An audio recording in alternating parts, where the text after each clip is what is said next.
ದಲಿತರಿಗೆ ಚಾಮುಂಡೇಶ್ವರಿ ಪೂಜಿಸೋ ಹಕ್ಕಿಲ್ಲ ಅಂತ ಯತ್ನಾಳ್ ಅವರು ಹೇಳಿಕೆ ಕೊಟ್ಟಿರುವಂಥದ್ದು.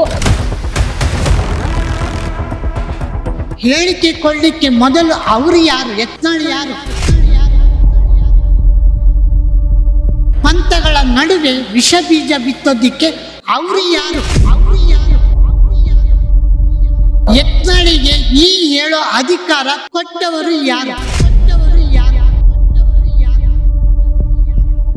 ಇಲ್ಲಿ ಜನರ ಮಧ್ಯೆ ನೀನು ದಲಿತನಾಗಿ ಇರಬೇಕನ್ನೋದಕ್ಕೆ ಹೇಳೋ ಹಕ್ಕು ಏನಿದೆ?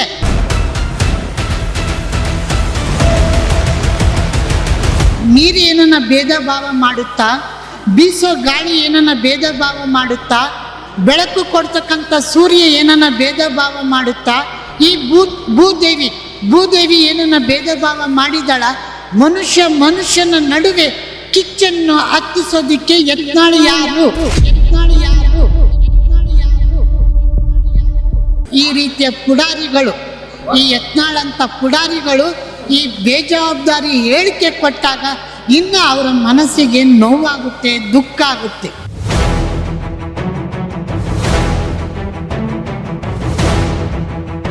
ಯಾಕೆಂದ್ರೆ ಮನುಷ್ಯನಾಗಿ ಹುಟ್ಟಿರೋದೇ ಅವರು ತಪ್ಪ? ಅವ್ರಿಗೆ ಯಾವ ಹಕ್ಕು ಇಲ್ವಾ ದಲಿತರಿಗೆ? ದಲಿತ ಅಂತ ಯಾಕೆ ಭೇದ ಭಾವ ಮಾಡಬೇಕು? ಸಮಪಾಲು ಸಮಬಾಳು ಇದ್ದಾಗ ಅವ್ರಿಗೂ ಒಂದು ಜೀವಿಸೋ ಹಕ್ಕು ಕೊಡಿ ಸ್ವಾಮಿ.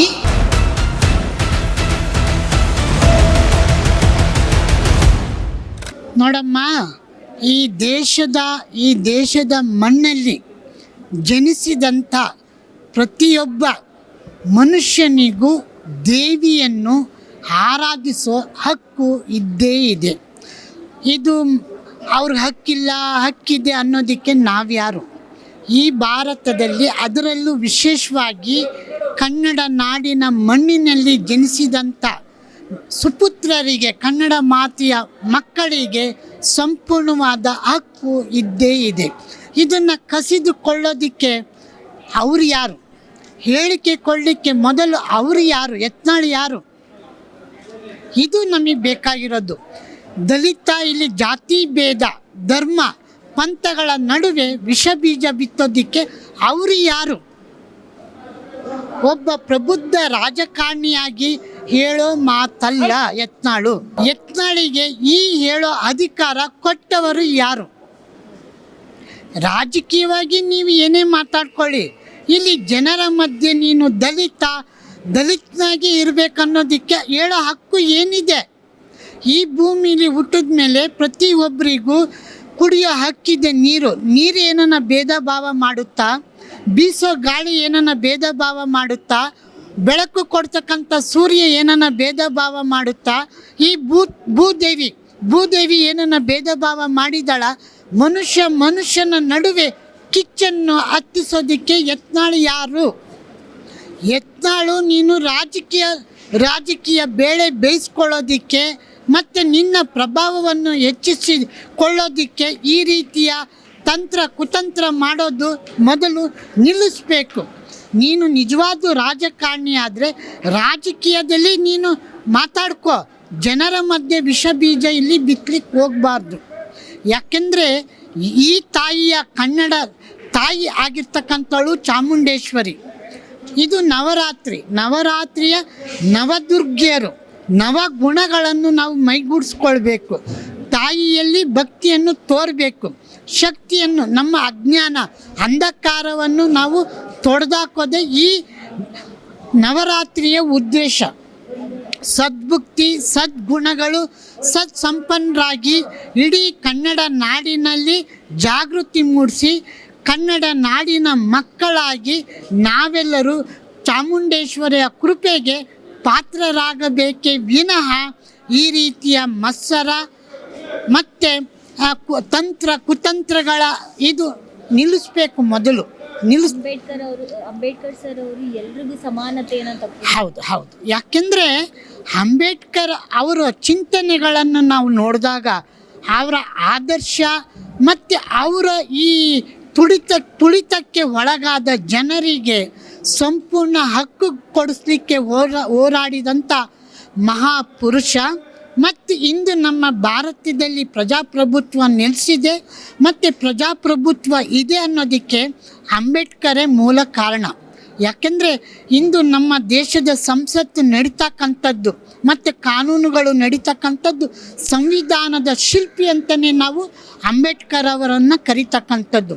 ಮತ್ತು ಈ ದೇಶದ ಕಾನೂನು ಮಂತ್ರಿ ಆಗಿದ್ದಂಥವ್ರು, ಭಾರತ ಸರ್ಕಾರದಲ್ಲಿ ಕಾನೂನು ಮಂತ್ರಿ ಆಗಿದ್ದರು.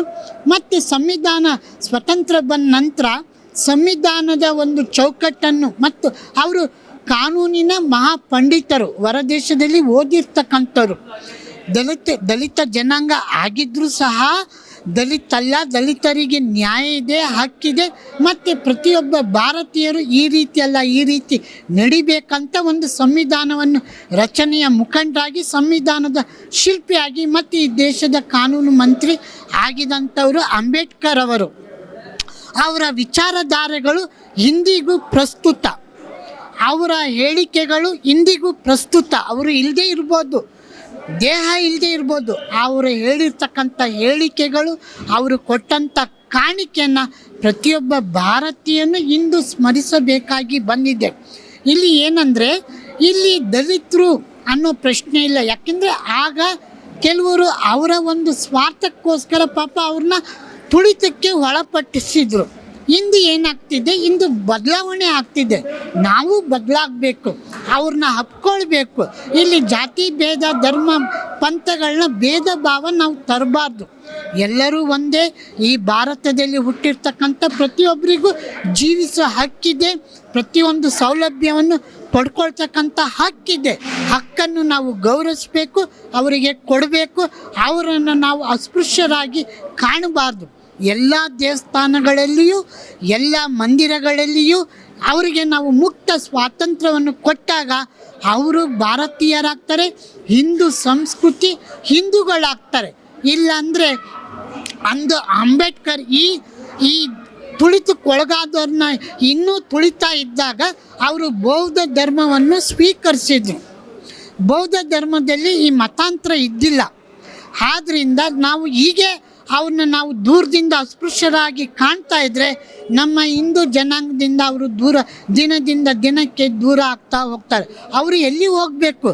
ಅವರಿಗೂ ನಾವು ಮುಕ್ತ ಸ್ವಾತಂತ್ರ್ಯ ಕೊಟ್ಟು ಅಣ್ಣ ತಮ್ಮರ ಹಾಗೆ ನಾವು ಬಾಳ್ಕೆ ಮಾಡಿದಾಗ ಈ ನಮ್ಮ ದೇಶದಲ್ಲಿ ಅವ್ರನ್ನ ನಾವು ಇಟ್ಕೊಳ್ಳೋದಕ್ಕೆ ಸಾಧ್ಯ ಆಗುತ್ತೆ. ಈ ರೀತಿಯ ಪುಡಾರಿಗಳು, ಈ ಯತ್ನಾಳಂಥ ಪುಡಾರಿಗಳು ಈ ಬೇಜವಾಬ್ದಾರಿ ಹೇಳಿಕೆ ಕೊಟ್ಟಾಗ ಇನ್ನು ಅವರ ಮನಸ್ಸಿಗೆ ನೋವಾಗುತ್ತೆ, ದುಃಖ ಆಗುತ್ತೆ. ಇಂದು ಎಷ್ಟೋ ದೇವಸ್ಥಾನಗಳಲ್ಲಿ, ಎಷ್ಟೋ ಕೇರಿಗಳಲ್ಲಿ ಸಿಟಿಲಿದೆ, ಆದರೆ ಹಳ್ಳಿಗಳಲ್ಲಿ, ಕುಗ್ರಾಮಗಳಲ್ಲಿ ಅವ್ರನ್ನ ದೂರನೇ ಇಡ್ತಾರೆ. ಅದು ತಪ್ಪು.